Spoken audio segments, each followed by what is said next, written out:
Clockwork Horrors.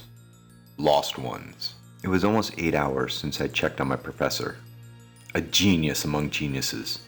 The last time I saw him, he was so close to finalizing his masterpiece, a clockwork mechanism, a machine capable of self-awareness and consciousness. I made my way down the winding staircase to his laboratory. Of course his door was closed. I waited before knocking, placing my ear to the door, and could hear him working. My 2 knocks went unanswered, but that was not surprising. My professor would become so obsessed that he would not hear a loxodon at a tinker shop. I opened the door, and the sound ceased. I stepped into the room. My hand stopped. Blood was everywhere. The floors, walls, ceilings, and all over. The construct that my professor called a masterpiece. A 10-foot tall machine with 4 arms and a singular crystal eye. Several spider-looking contraptions jumped off the work table and began to crawl towards me. "Why did you kill your creator?" I asked, falling to the ground. "I award him a gift," it said. "I removed his weakness." "Why?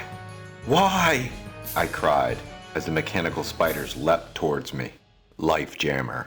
The Nyogi spider ship touched down on a new planet, and the first scout troops rushed out. Ruins of buildings surrounded them as they searched for life to harvest for new slaves. The only movement were 2-foot metallic spiders that clicked and beeped but posed no threat. After coming to the conclusion that there were no slaves to be extracted, they were ordered to round up a few of these metallic contraptions to study on board. Using their nets, they cornered and dragged 2 of them on board.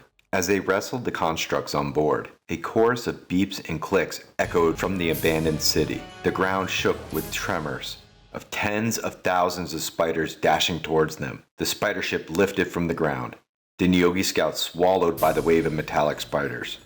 But it was too late. They swarmed into the open hole, leapt upon the outer walls, and there, just outside, visible to the captain, was an adamantine horror. The Lost Ones are an interesting race. They grew technology and arcane power to such a high level, but one scientist reached out to Mechanus, and that changed everything. Soon, the horrors were created, and they ultimately wiped them all out. Now the sphere is stripped of all life and material, and like a virus, have spread to other spheres, led by this Nyogi spider ship. Who couldn't use a converted slave ship turned into a Borg vessel in their D&D campaign? This is a setting piece that you could go anywhere, anytime, and up to any challenge level. How would you use this in your game? Clockwork Horrors are often considered viruses among Wildspace scholars. They resemble 4-legged spiders with various metal types of copper, silver, electrum, gold, platinum, and adamantite. On each head rests a crystal in which it sees. 2 lenses on either side of its head helps it hear. Runes along its body pulse like a heartbeat with arcane power. They communicate in an unknown language of whirls and beeps that resemble Morse code. They are immune to all spells that attack the body, like that of Cure Wounds, Polymorph, Cloud Kill, Charm, and Fear. Spells that dispel magic will paralyze it for a duration. They are also immune to lightning damage. Their main objective is to create a perfect order, to create their one weakness on the material plane: humanoids. Copper Horrors.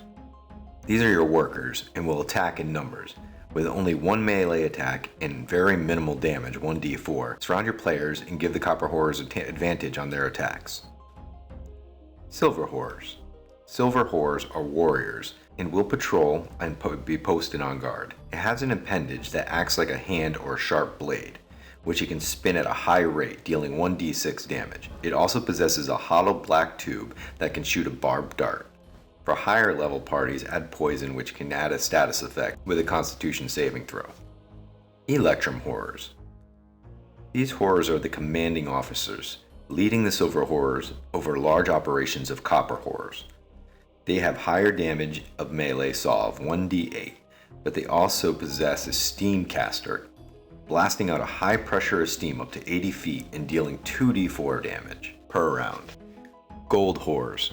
Gold Horrors are the generals and are tasked with dealing with the whole operations of horrors. They have a melee weapon of a saw that deals 1d10 damage, but also possess a lightning rod. They cast lightning bolt every round, dealing 3d6 damage.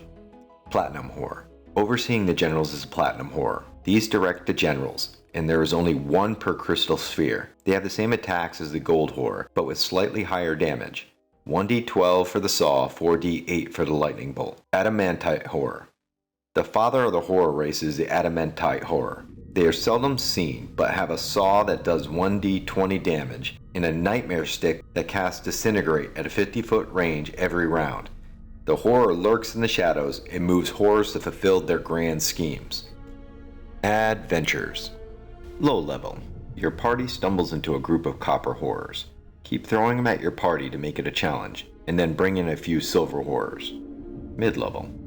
An SOS signal contacts your party, and they encounter a drifting Nyogi slave ship. Have them rescue the captors through a dungeon crawl through the vessel.